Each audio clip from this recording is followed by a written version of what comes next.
सैया के छटकल सैया के छटकल राते सखी रे जुगल साया पो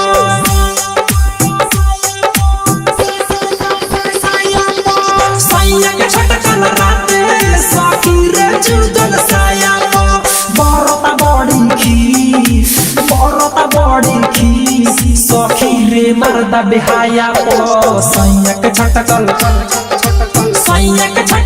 राते सखी रे जुगल साया पो गाना स्टूडियो दिल्ली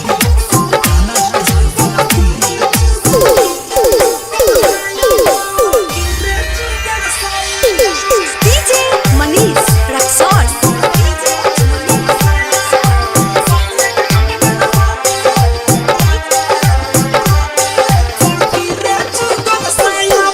लगावेला धाका तब रहेला फाका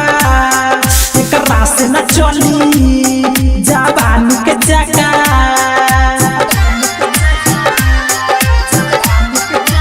गैया रे लगावेला धाका तब रहेला फाका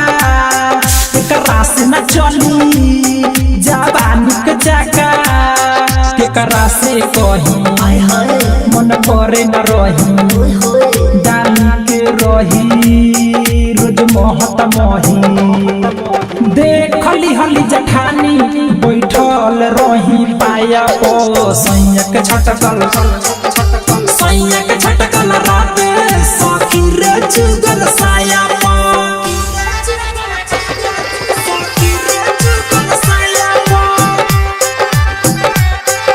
रिकॉर्डिंग तराना म्यूजिक डीजे मनीष रक्सौल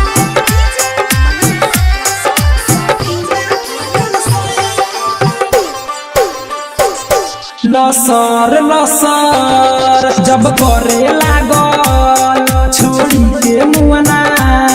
तब हमके भागल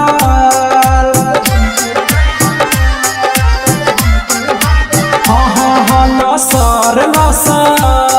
जब करे लागल छोड़ी के मुआना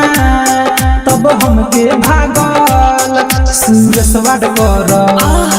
तू ऐसे न धर प्रदीप प्रेमिया के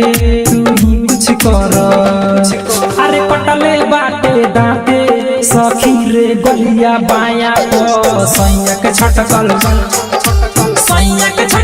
राते सखी रे जुगल साया पो बरता बड़ी खी